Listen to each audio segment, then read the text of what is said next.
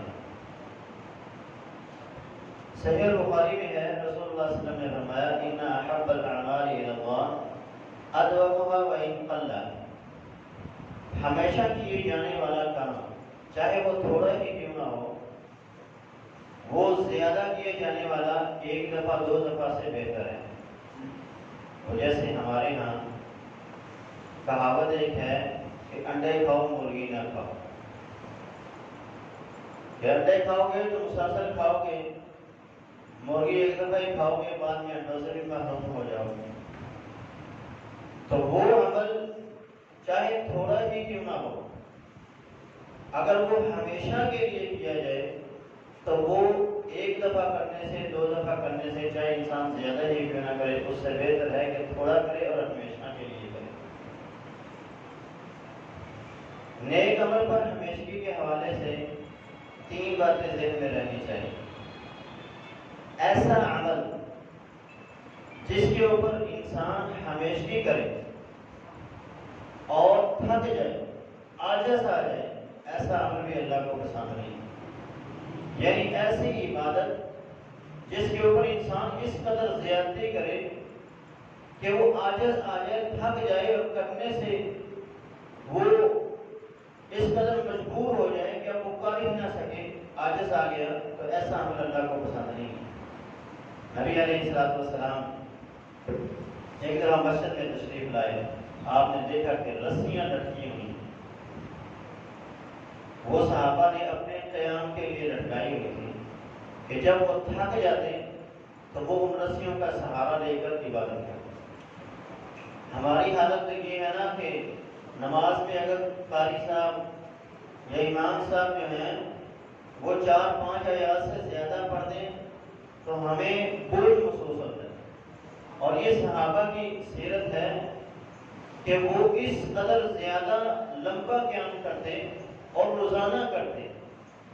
اللہ کے رسول صلی اللہ علیہ وسلم نے فرمایا ان رسیوں کو کاٹ دیا جائے، اور آگے آپ نے فرمایا ان اللہ لا یمل حتی تملوا، فرمایا اللہ نہیں تھکے گا، تم تھک جاؤ، عاجز آ جاؤ۔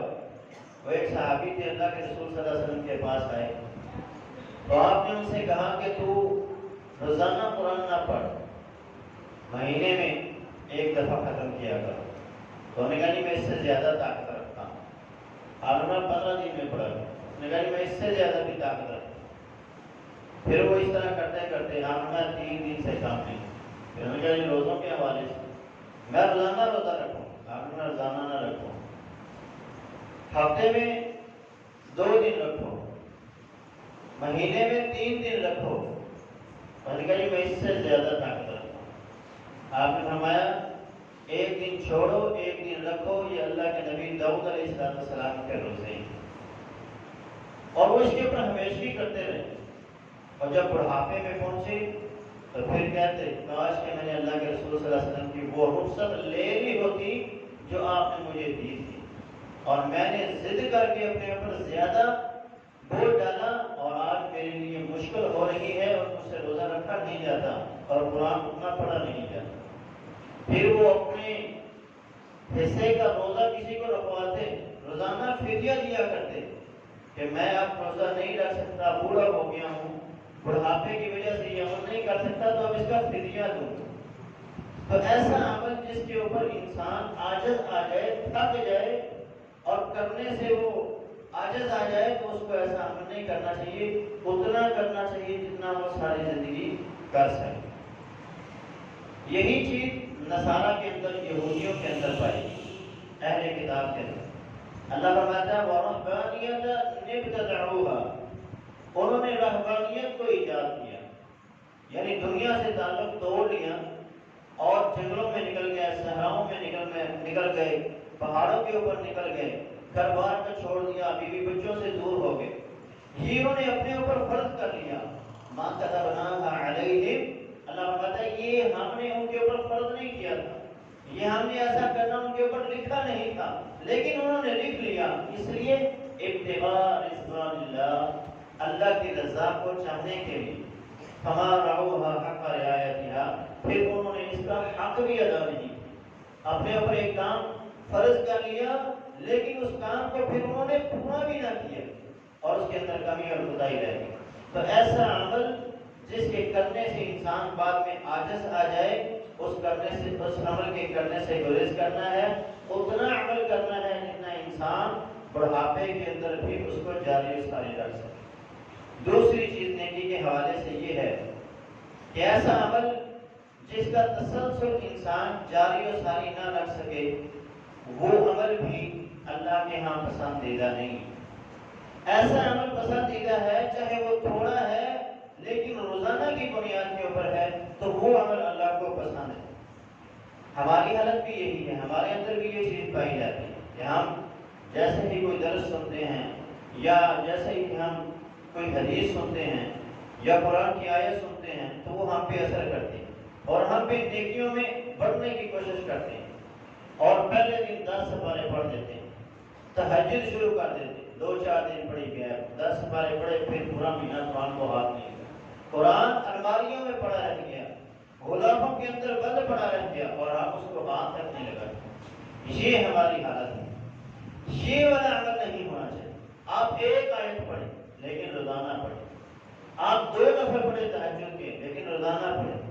یہ نہیں ہے کہ ایک دن آپ نے پڑھ لیا 10 دن آپ غائب ہو گئے۔ آپ جو عمل کریں ہمیشہ کے لیے کریں، اور چاہے وہ عمل تھوڑا ہی کیوں نہ ہو۔ نبی علیہ السلام سے ایک خواب پوچھی گئی، یہ خواب دیکھنے والے سیدنا عبداللہ بن عمر رضی اللہ عنہ فرماتے ہیں مجھے خواب آیا کہ مجھے 2 بندوں نے پکڑا ہے، ایک کنویں کے پاس لائے، تو میں نے اس کنویں میں جھانکا تو وہاں آگ تھی اور اس کے اندر کچھ لوگ جل رہے تھے۔ میں نے ڈرتے ہوئے یہ خواب اللہ کے رسول سے نہ پوچھا تو میں نے اپنی بہن حفصہ سے کہا کہ تو اللہ کے رسول صلی اللہ علیہ وسلم سے پوچھ کہ اس خواب کی تعبیر ہے۔ آپ نے کہا اے حفصہ یہ خواب کس نے دیکھا؟ میں اللہ کے رسول میرے بھائی عبداللہ نے دیکھا ہے۔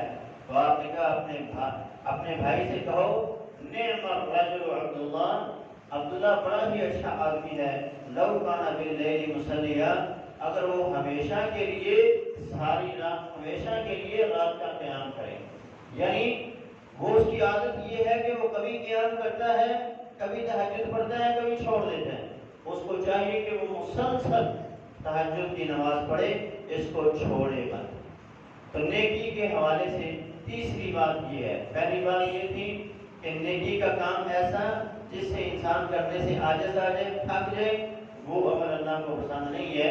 دوسری چیز یہ ہے کہ نیکی کرے تو مسلسل کرے، ایک دن کرے، 2 دن کرے، چھوڑ دے، یہ عمل اللہ کو پسند نہیں ہے۔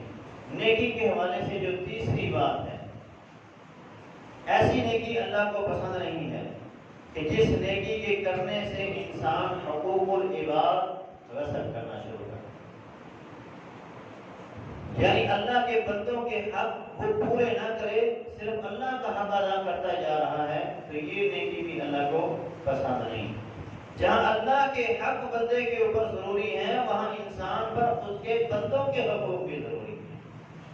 نبی علیہ السلام نے اس حوالے سے ہماری کیا رہنمائی فرمائی؟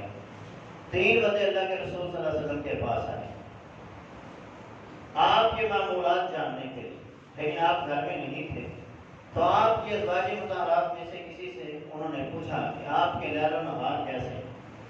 تو انہوں نے بتایا کہ اللہ کے رسول رات کو سوتے بھی ہیں، جاگتے بھی ہیں، قیام بھی کرتے ہیں، آپ تہجد بھی پڑھتے ہیں، آپ روزہ بھی رکھتے ہیں، روزہ چھوڑتے بھی ہیں، آپ نے شادیاں بھی کی ہوئی۔ تو انہوں نے کہا کہ اللہ کے رسول تو وہ ہیں کہ جن کی ہر لغزش کو بھی اللہ نے معاف کر دیا، ان جیسا تو کوئی ہے ہی نہیں، تو ہم تو گنہگار ہیں، ہمیں تو زیادہ عبادت کرنی چاہیے۔ ایک نے کہا میں ساری زندگی شادی نہیں کروں گا، ایک نے کہا میں رات کا قیام کروں گا ہمیشہ کے لیے اور کبھی بھی سوؤں گا نہیں، اور دوسرے نے کہا میں رات کا قیام بھی کروں گا اور میں دن کا روزہ بھی رکھوں گا، کبھی روزہ بھی نہیں چھوڑوں گا۔ اللہ کے رسول صلی اللہ علیہ وسلم کو جب یہ معلوم ہوا تو آپ نے ان تینوں کو واپس بلایا اور پھر آپ نے خطبہ ارشاد فرمانے کے بعد کہا یہ میری سنت ہے میں نے نکاح بھی کیا، میں نے شادی بھی کی، میں روزہ رکھتا بھی ہوں، روزہ چھوڑتا بھی ہوں، میں رات کا قیام کرتا ہوں اور سوتا بھی ہوں۔ فرمایا یہ میری سنت ہے۔ وَمَنْ رَغِبَ عَنْ سُنَّتِي فَلَيْسَ مِنِّي، جس نے میری سنت سے اعراض کیا، منہ موڑا، اس پر عمل نہ کیا، اس کا میرے ساتھ کوئی تعلق نہیں۔ نبی علیہ السلام کے پاس ایک اور عورت آتی ہے، وہ آ کے اس انداز میں اپنے خامد کی شکایت کرتی ہے، کہتی ہے اللہ کے رسول میرا خامد بڑا نیک ہے، بڑا نیک ہے، ساری رات قیام کرتا ہے اور صبح روزہ رکھ لیتا ہے۔ یعنی وہ شکایت کر رہی تھی کیونکہ اللہ کے نبی ماہر نفسیات تھے، سمجھ جاتے تھے یہ کہاں سے بول رہا ہے، اس کے کلام کرنے کا مقصد کیا ہے، بات کرنے کا کیا مقصد ہے۔ تو اللہ کے رسول صلی اللہ علیہ وسلم نے فرمایا جب تیرا خامد گھر میں آئے تو اسے میرے پاس بھیج۔ جب اللہ کے رسول کے پاس آیا تو آپ نے اسے کہا وَلِجَسَدِكَ عَلَيْكَ حَقٌّ، تیرے جسم کا بھی تجھ پہ حق ہے، وَلِزَوْجِكَ عَلَيْكَ حَقٌّ، تیری بیوی کا بھی تجھ پہ حق ہے، وَلِزَوْجِكَ عَلَيْكَ حَقٌّ، اور تیرے مہمانوں کا بھی تجھ پہ حق ہے، تیرے دوستوں کا بھی حق ہے، تجھے رشتہ داریاں بھی نبھانی ہیں، تجھے کاروبار بھی کرنا ہے، تجھے لوگوں کے ساتھ معاملات بھی کرنے ہیں۔ یہ نہیں ہے کہ تو دنیا سے کنارہ کش ہو جائے، بیوی سے تعلق توڑ لے، بیوی سے دور ہو جائے۔ فرمایا نہیں، یہ حقوق ہیں۔ اللہ کے رسول نیکی کے حوالے سے یہ ترغیب دے رہے ہیں کہ ہر ایک کا حق ادا کرو، یہ بھی اسلام ہے، یہ بھی نیکی ہے، اور ساتھ میں نیک اعمال بھی کرو، اللہ کی عبادت بھی کرو اور اس کے بندوں کے حقوق بھی پورے کرو، اللہ کا حق بھی پورا کرو اور اس کے بندوں کا حق بھی پورا کرو۔ جب یہ توازن ہوگا تو تمہاری عبادت اللہ کے ہاں ایک معیار کے اوپر قبول کی جائے گی۔ اگر یہ توازن نہ ہوا تو قیامت کے دن لینے کے دینے پڑ جائیں گے۔ تو اس لیے نیکی کے حوالے سے یہ تین باتیں ذہن میں رہنی چاہیے، اور اس کے بعد پھر انسان کو اللہ کے رسول صلی اللہ علیہ وسلم کی زندگی، صحابہ کی زندگی، تابعین کی زندگی کو دیکھنا چاہیے کہ وہ نیکی کے اوپر کیسے ہمیشگی کرتے ہیں۔ رسول اللہ صلی اللہ علیہ وسلم کی سیرت کو دیکھیے، نبی علیہ السلام جب کوئی عمل کرتے تو اس کو ہمیشہ کے لیے کرتے، یہ نہیں کہ آج شروع کیا ہے، 2 دن پڑھا، 2 دن کیا پھر چھوڑ دیا، 3 دن کیا چھوڑ دیا، نہیں، آپ نے جس عمل کو کیا ہمیشہ کے لیے کیا، چاہے وہ عمل تھوڑا ہی کیوں نہ۔ نبی علیہ السلام کے پاس وفد عبد القیس اسلام قبول کرنے کے لیے آئے اور آپ ان سے باتیں کرتے رہے، اور یہ ظہر کا وقت تھا۔ ظہر کے بعد آپ ان سے بات کرنا شروع ہوئے حتیٰ کہ عصر کی اذان ہو گئی۔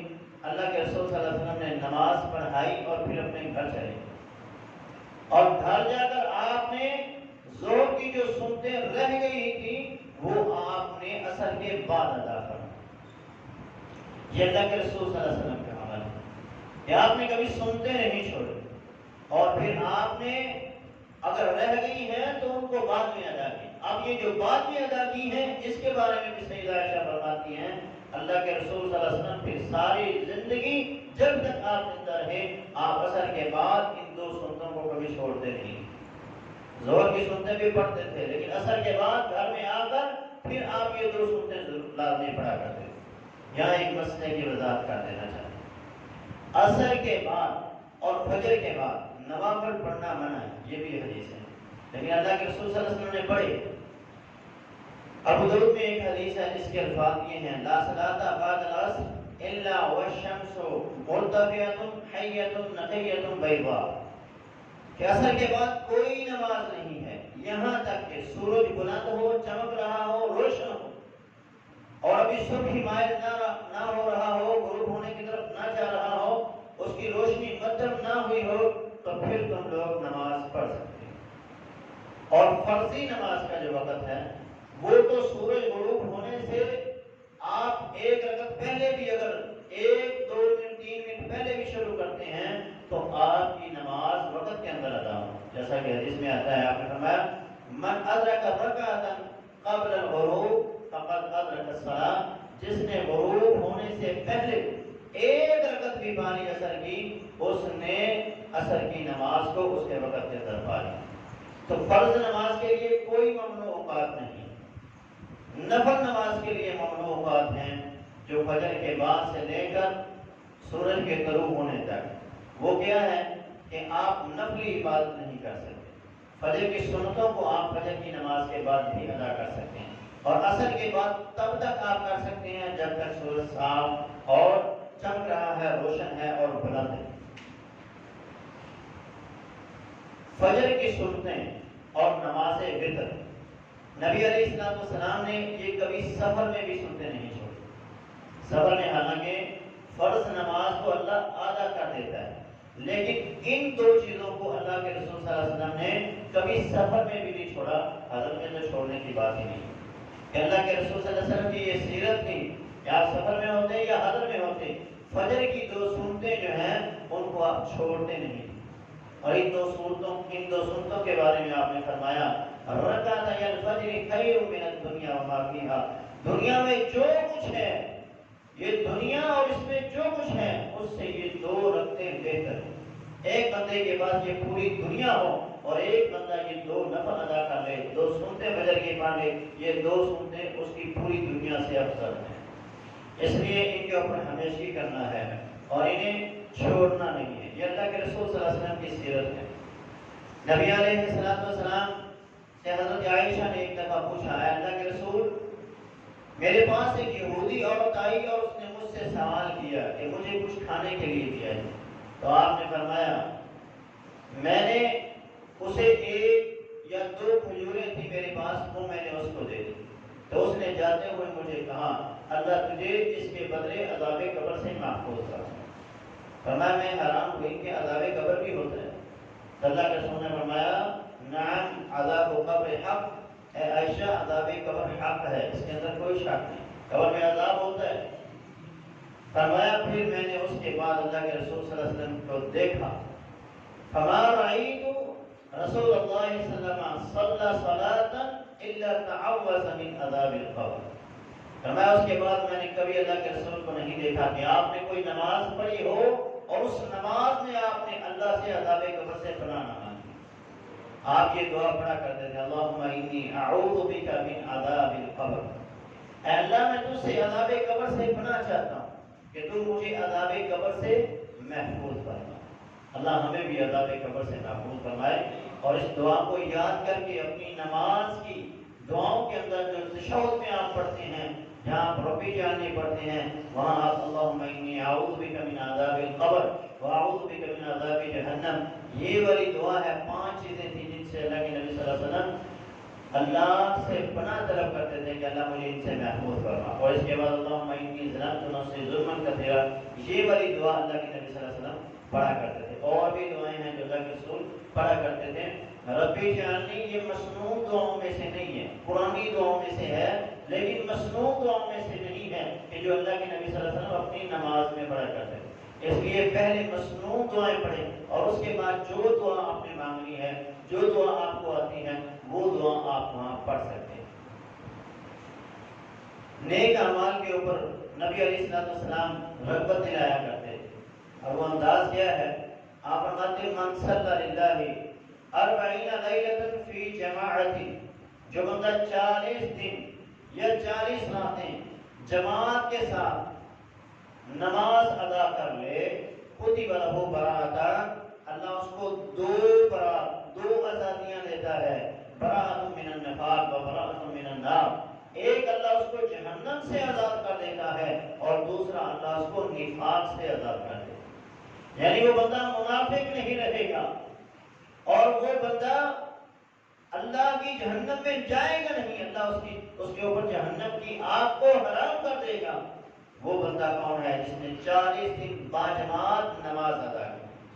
40 دن نماز باجماعت ادا کرنا یہ امام کے بس کی بات بھی نہیں، یہ بہت اللہ کا فضل ہوتا ہے اس بندے کے اوپر جو 40 دن باجماعت نماز ادا کر لے گا۔ آپ امام کو دیکھ رہے ہیں، وہ بھی ہفتے 1.5 بعد ایک چھٹی مار جائیں، تو یہ بہت مشکل عمل ہے، لیکن اگر انسان اس کو ہمیشگی سے کر لے تو یہ 2 فضیلتیں اللہ اس کو عطا فرما دے۔ اب یہ جو 40 دن کا عمل ہے یہ کس لیے ہے؟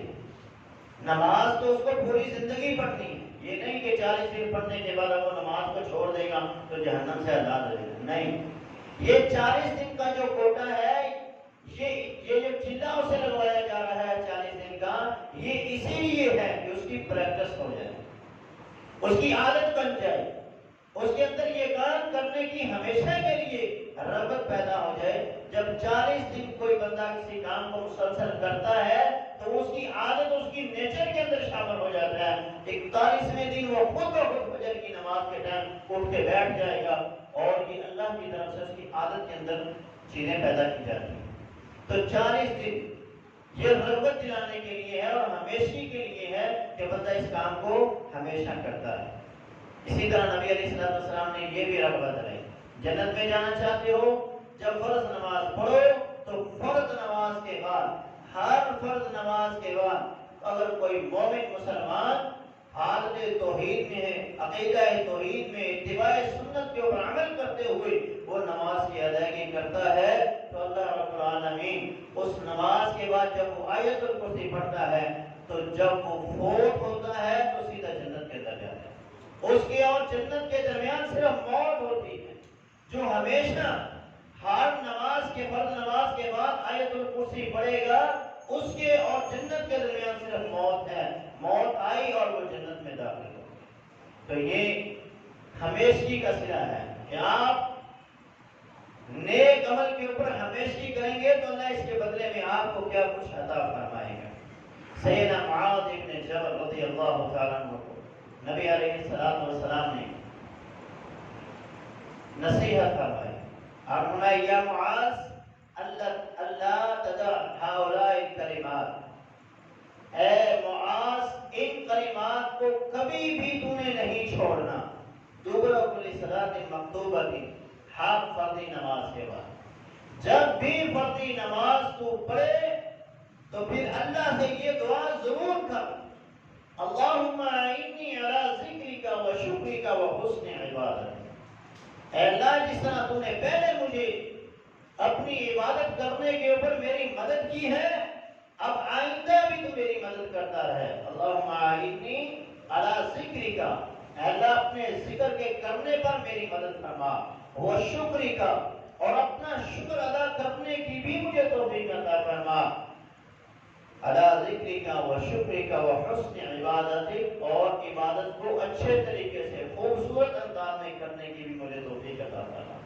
تو اللہ کے رسول صلی اللہ علیہ وسلم نے یہ نصیحت انہیں فرمائی تو معاذ رضی اللہ عنہ کیا فرماتے ہیں، فما ترکتہن، میں نے ان کلمات کو کبھی بھی نہیں چھوڑا، منذ سمعت من رسول اللہ، جب سے میں نے ان کلمات کو اللہ کے رسول صلی اللہ علیہ وسلم سے سنا، جب سے میں نے سنا، میں نے ہر فرضی نماز کے بعد ان کلمات کو ضرور پڑھا ہے۔ تو ہمیں بھی یہ کلمات یاد کر کے انہیں اپنی نمازوں کے بعد پڑھنا چاہیے۔ سیدنا عمر فاروق رضی اللہ عنہ فرماتے ہیں، ایک دفعہ میں اللہ کے رسول کے پاس بیٹھا ہوا تھا کہ میں نے قسم اٹھائی اپنے باپ کی، کوئی بات کرتے ہوئے میں نے کہا مجھے میرے باپ کی قسم، جیسے ہم کہتے ہیں تجھے تیری ماں کی قسم، تجھے تیرے باپ کی قسم، اور ہم اٹھاتے بھی ہیں ایسی قسمیں، تو یہ قسمیں اسلام کے اندر حرام ہیں، اللہ کے علاوہ کسی غیر کی قسم نہیں اٹھا سکتے۔ فرمایا میں نے اپنے باپ کی قسم اٹھائی تو اللہ کے رسول نے فرمایا اے عمر ان اللہ ینہاکم ان تحلفوا بآبائکم، اللہ تمہیں اس بات سے روکتا ہے، منع کرتا ہے کہ تم اپنے آباء و اجداد کی قسمیں اٹھاؤ۔ قسم اٹھانی ہے تو صرف اللہ کی اٹھانی ہے، اللہ کے علاوہ کسی غیر کی قسم نہیں اٹھانی۔ فرمایا فواللہ ما حلفت بها منذ سمعت من رسول اللہ، فرمایا جب سے میں نے اللہ کے رسول سے یہ حدیث سنی کہ اللہ منع کرتا ہے، فرمایا اس دن کے بعد کبھی میں نے اس انداز میں بھی قسم نہیں اٹھائی کہ میں کوئی حقائق بیان کر رہا ہوں، کوئی قصہ بیان کر رہا ہوں کہ فلاں بندے نے یہ کہا کہ مجھے میرے باپ کی قسم، مجھے لات عزا منات حضور کی قسم، یا کسی بھی غیر اللہ کی کسی نے قسم اٹھائی ہو تو میں نے اس قسم کا بھی ذکر کبھی اپنی گفتگو کے اندر نہیں کیا۔ تو اس طرح کا یہ عقیدہ اور یہ عمل ہمارا بھی ہونا چاہیے کہ اگر قسم اٹھائی جائے تو ہمیشہ اللہ کی قسم اٹھائی جائے اور اللہ کے علاوہ کسی غیر کی قسم کبھی بھی نہ اٹھائی جائے، چاہے وہ آپ کے والدین ہیں، چاہے وہ آپ کے لیے کتنی بھی محبوب ہستی ہی کیوں نہ ہو، اس کی قسم نہیں اٹھائی جا سکتی۔ قسم اگر اٹھائی جائے گی تو وہ صرف اللہ رب العالمین کی ہی اٹھائی جائے گی۔ صحابہ اکرام رضوان اللہ علیہم اجمعین ہر عمل کے اوپر ہمیشگی کرتے، جس عمل کی انہیں رغبت دی جاتی یا جس عمل کی انہیں فضیلت بیان کی جاتی وہ اس عمل کو ضرور کرتے۔ سیدہ ام حبیبہ رضی اللہ تعالی عنہ فرماتی، نبی علیہ السلام کی بیوی فرماتی، اللہ کے رسول نے فرمایا من رکع 4 رکعات، جس بندے نے 4 رکعتیں پڑھی قبل الظہر و 4 بعدها، 4 ظہر سے پہلے اور 4 ظہر کے بعد، جس بندے نے ظہر کی نماز سے پہلے 4 اور ظہر کی نماز کے بعد 4 رکعتیں پڑھی، فرمایا ام حبیبہ رضی اللہ عنہ نے، حرم اللہ عز وجل لحمہ علی النار، اللہ اس بندے پر جہنم کی آگ کو حرام کر دے گا۔ 4 رکعتیں ظہر کی نماز سے پہلے پڑھنا، 4 بعد میں پڑھنا، 2 بعد میں بھی آتا ہے حدیث کے اندر، لیکن 4 بھی آتی ہیں۔ جو بندہ 4 پہلے اور 4 بعد میں پڑھتا ہے، تو سیدہ ام حبیبہ کیا فرماتی ہیں، فما ترکتہن منذ سمعتہن من رسول اللہ، جس دن سے میں نے اللہ کے رسول سے یہ سنا، میں نے کبھی بھی 4 رکعتیں جو ظہر سے پہلے ہیں اور 4 بعد والی کو کبھی بھی نہیں چھوڑا، ہمیشہ پڑھتی آئی، ہمیشہ کے لیے پڑھا ہے اور ہمیشہ پڑھتے رہے۔ اللہ ہمیں بھی توفیق دے کہ ہم بھی سنتوں کے اوپر ہمیشہ کریں۔ سیدہ ام حبیبہ رضی اللہ عنہ ایک اور حدیث بیان کرتی ہیں، فرماتی اللہ کے رسول صلی اللہ علیہ وسلم نے فرمایا، من صلی فی یوم 12 رکعتا، جس بندے نے دن میں 12 رکعتیں پڑھی، جس بندے نے دن میں 12 رکعتیں پڑھی، سجدتاً تطوعاً، اور وہ نفلی ہیں، فرضی نہیں، فرضی کے علاوہ جسے ہم سنت موقدہ کہتے ہیں، ان کی بات ہو رہی ہے، جس بندے نے 12 رکعت سنت موقدہ ادا کی، بنی لہ بیت فی الجنہ، اس بندے کے لیے اللہ جنت کے اندر محل بنا دے، اس بندے کے لیے جنت میں گھر تعمیر کیا جاتا ہے جو 12 سنتیں روزانہ ادا کرتا ہے۔ 2 فجر سے پہلے ہیں، 4 ظہر سے پہلے، 4 ظہر کے بعد، 2 مغرب کے بعد، 2 عشاء کے بعد، یہ 12 رکعتیں۔ جو بندہ یہ 12 رکعتیں ادا کرتا ہے، اللہ رب العالمین اس کے لیے جنت کے اندر محل بنا دے۔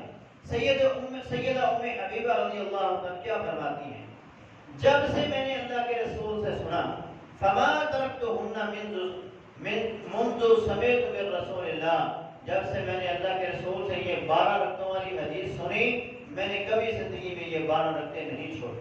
سیدہ ام حبیبہ رضی اللہ عنہ سے سننے والے سیدنا انبسہ رحمۃ اللہ علیہ ہیں، تابعی ہیں، وہ فرماتے ہیں جب سے میں نے یہ حدیث ام حبیبہ سے سنی تو میں نے بھی کبھی ان 12 رکعتوں کو نہیں چھوڑا۔ پھر انبسہ سے عمر بن اوس بیان کرتے ہیں کہ میں نے جب سے انبسہ سے سنا، میں نے بھی کبھی ان 12 رکعتوں کو نہیں چھوڑا۔ اور عمر بن اوس سے نعمان بن سالم نے سنا تو نعمان بن سالم کہتے ہیں جب سے میں نے یہ حدیث عمر بن اوس سے سنی اس کے بعد میں نے بھی کبھی ان سنتوں کو نہیں چھوڑا۔ اللہ تعالیٰ ہمیں بھی یہ 12 سنتیں روزانہ ادا کرنے کی توفیق عطا فرمائے۔ ہم فرض نماز ادا کر لیتے ہیں لیکن سنتوں کی باری آتی ہے تو بھاگ جاتے ہیں۔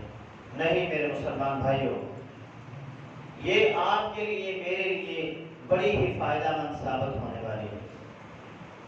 یہ ہماری جو نماز ہے یہ وہ نماز نہیں ہے جو اللہ کے رسول صلی اللہ علیہ وسلم کی نماز ہے۔ ہماری نماز کے اندر ڈھیروں کمیاں ہیں، ہم مسجد میں داخل ہوتے ہیں، نماز میں سارے حساب کتاب لگاتے ہیں، کس کے دینے ہیں، کس سے لینے ہیں، کس کو کتنا دینا ہے، کہاں جانا ہے، کہاں آنا ہے، کیا کیا کرنا ہے، یہ سارے حساب کتاب ہمارے نماز کے اندر ہو رہے ہیں۔ ہماری نماز وہ نماز نہیں ہے جو اللہ کے رسول اور صحابہ کرام کی نماز تھی۔ انہیں تو علم بھی نہیں ہوتا تھا کہ ہمارے پاس کیا ہے، کیا ہو رہا ہے۔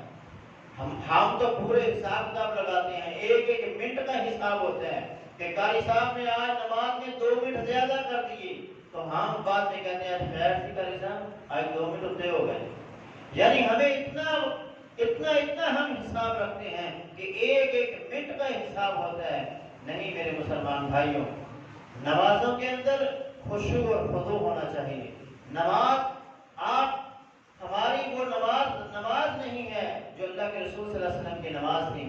یہ کمی اور کوتاہی کو پورا کرنے کے لیے جو قیامت کے دن ہمارے نوافل کے ذریعے پوری کی جائے گی۔ قیامت کے دن اللہ تبارک و تعالیٰ فرشتوں سے کہیں گے ان کی نماز دیکھو، اگر نماز کے اندر کمی ہے تو سنتوں کے ذریعے ان کو پورا کیا جائے، اور اگر سنتیں پڑھی ہی نہ ہوئی اور نماز کے اندر بھی کمی ہوئی تو پھر وہاں خابہ و خاسرہ کا سرٹیفکیٹ ملے گا۔ اور اگر نماز پوری ہو گئی افلح و انجح، کامیابی کا سرٹیفکیٹ مل جائے گا۔ اس لیے سنتوں کو قطع نہ چھوڑیں، ہمیشہ پڑھنے کی کوشش کیا کریں۔ چہ جائے کہ کوئی مجبوری بن جائے، انسان بیمار ہے، سفر پہ جانا ہے، تو اس صورت کے اندر وہ نہ بھی پڑھے تو کوئی حرج نہیں ہے، لیکن ہمیشہ کوشش کرنی چاہیے کہ اس کو وہ سنتیں ادا کرنی چاہیے۔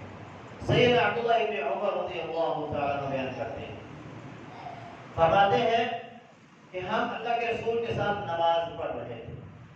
نماز پڑھتے ہوئے ایک بندہ نماز میں داخل ہوتا ہے، اللہ اکبر کہتے ہوئے وہ کہتا ہے اللہ اکبر کبیرا والحمد للہ کثیرا وسبحان اللہ بکرۃ واصیلا۔ یہ کلمات اس نے کہے، یعنی اس نے سبحانک اللہ یا اللہم باعث بینی، یہ دعا نہیں پڑھی بلکہ اس نے یہ کلمات کہے اور نماز میں شامل ہو گئے۔ اللہ کے رسول صلی اللہ علیہ وسلم نے جب نماز سے سلام پھیرا تو آپ نے پوچھا یہ کلمات کس بندے نے کہے؟ اللہ اکبر کبیرا والحمد للہ کثیرا وسبحان اللہ بکرۃ واصیلا۔ وہ آدمی خاموش تھا تو آپ نے کلمات کی فضیلت بیان فرمایا میں نے آسمان کے دروازوں کو کھلتا ہوا دیکھا کہ آسمان کے دروازوں کو کھول دیا ہے اور فرشتوں نے ان کلمات کو لے کر اللہ کی طرف آسمان کی طرف چڑھے گئے۔ ان کلمات کے لیے آسمان کے دروازوں کو کھولا گیا۔ حضرت عبداللہ ابن عمر رضی اللہ عنہ فرماتے ہیں فما ترکتہن منذ من رسول اللہ صلی اللہ علیہ وسلم، جب سے میں نے ان کلمات کو اللہ کے رسول صلی اللہ علیہ وسلم سے سنا، ان کی فضیلت سنی، میں نے کبھی بھی اپنی نماز میں ان کو نہیں چھوڑا، ہمیشہ ان کلمات کو اپنے نماز کے قیام کے اندر سبحانک اللہ کے ساتھ اللہ باعث بینی کے ساتھ ان کلمات کو ضرور پڑھتا رہا۔ تو یہ بڑے پیارے کلمات ہیں، ان کو یاد کر کے اپنی نمازوں کے قیام کے اندر قرات شروع کرنے سے پہلے ان کلمات کو پڑھا کریں۔ سیدنا علی رضی اللہ عنہ فرماتے ہیں ہمارے پاس خادم نہیں تھا، غلام نہیں تھا، تو اللہ کے رسول صلی اللہ علیہ وسلم کے پاس خادم اور غلام آئے، تو آپ کے پاس میں نے اپنی بیوی فاطمہ رضی اللہ عنہ کو کہا کہ آپ اللہ کے رسول کے پاس جائیں اور ان سے کہیں کہ یہ جو غلام آپ کے پاس آئے ہوئے ہیں ان میں سے ہمیں بھی یہ غلام دے دیں، کام کر کر کے تھک جاتی ہوں اور میرے ہاتھوں پہ چھالے پڑ چکے ہیں محنت کرتے ہوئے، گھر کے کام کرتے ہوئے، آپ مجھے بھی ایک خادم دے دیجیے۔ تو سیدہ فاطمہ رضی اللہ تعالیٰ عنہ اللہ کے رسول کے پاس آئیں، آپ سے مطالبہ کیا تو آپ نے فرمایا خادم تو تقسیم ہو گئے، غلام تو تقسیم ہو گئے، میں تجھے ایک ایسا وظیفہ دیتا ہوں جس کے کرنے سے، جس پر عمل پیرا ہونے سے آپ کی ساری جسمانی تھکاوٹ اللہ دور کر دیا کرے۔ فرمایا اللہ کے رسول بتا دیجیے، غلام نہیں تو وظیفہ ہی صحیح۔ وہ وظیفہ لے کر گھر آ گئی، سیدنا علی رضی اللہ عنہ کو بھی بتایا اور وہ اس کو پڑھتی رہی۔ اور سیدنا علی رضی اللہ عنہ کیا فرماتے ہیں کہ اللہ کے رسول نے ہمیں وہ وظیفہ کیا بتایا، 33 بار سبحان اللہ، 33 بار الحمدللہ اور 34 بار اللہ اکبر۔ یہ نمازوں کے بعد بھی ہے۔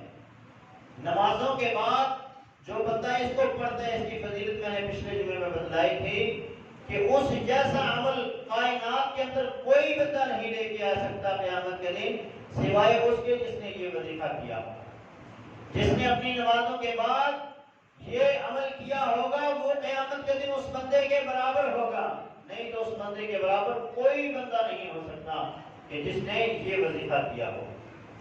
اور یہ وظیفہ رات کے وقت ہے کہ جب آپ اپنے بستر پر آئیں تو اس وقت 33 بار سبحان اللہ، 33 بار الحمدللہ اور 34 بار اللہ اکبر کہیں، اور پھر اپنے ہاتھوں پر پھونک کر اس کو پورے جسم پر مل لیں، جہاں جہاں تک آپ کا ہاتھ پہنچتا ہے وہاں وہاں تک آپ ملیں۔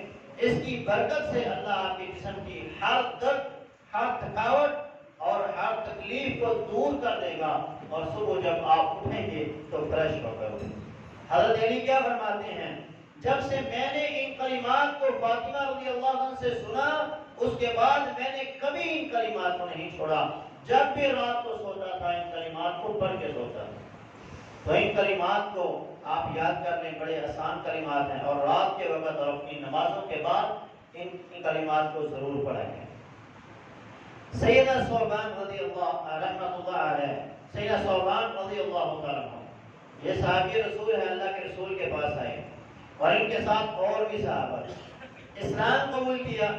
اللہ کے رسول صلی اللہ علیہ وسلم نے ان سے عہد معاہدہ کیا، بیعت لی، اور بیعت لیتے ہوئے آپ نے کہا میں تم لوگوں سے اس بات پہ بیعت لے رہا ہوں کہ تم لوگوں نے کبھی کسی کے سامنے ہاتھ نہیں پھیلانا، کسی سے مانگنا نہیں ہے۔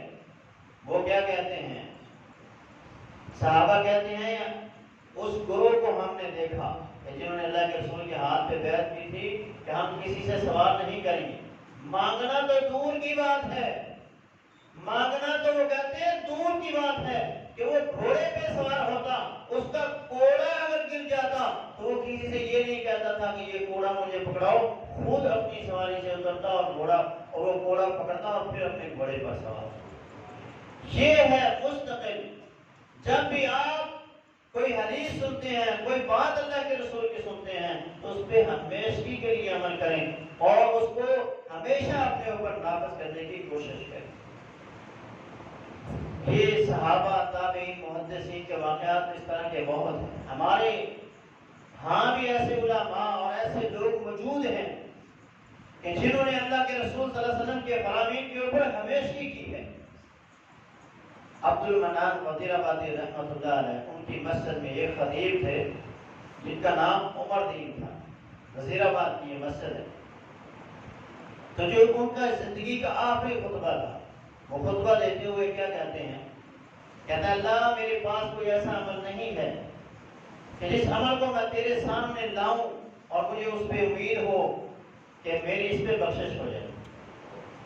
ایسا عمل میری نظر میں مجھے نظر نہیں آتا، لیکن ایک عمل میں نے زندگی میں ایسا کیا ہے کہ میں نے آج تک تیرے علاوہ کسی کے سامنے ہاتھ نہیں پھیلایا، یہ عمل ہے میرے پاس۔ تو یہ جیسے صحابہ کی سنت ہے، صحابہ اللہ کے رسول کے فرامین پہ عمل کرتے، ایسے ہی اللہ کے نیک بندے اور اللہ کے اولیاء، علماء، صالحین لوگ بھی اسی طرح ہی عمل کرتے تھے۔ سعید بن مسیب رحمۃ اللہ علیہ، یہ حضرت ابو ہریرہ رضی اللہ عنہ کے داماد ہیں۔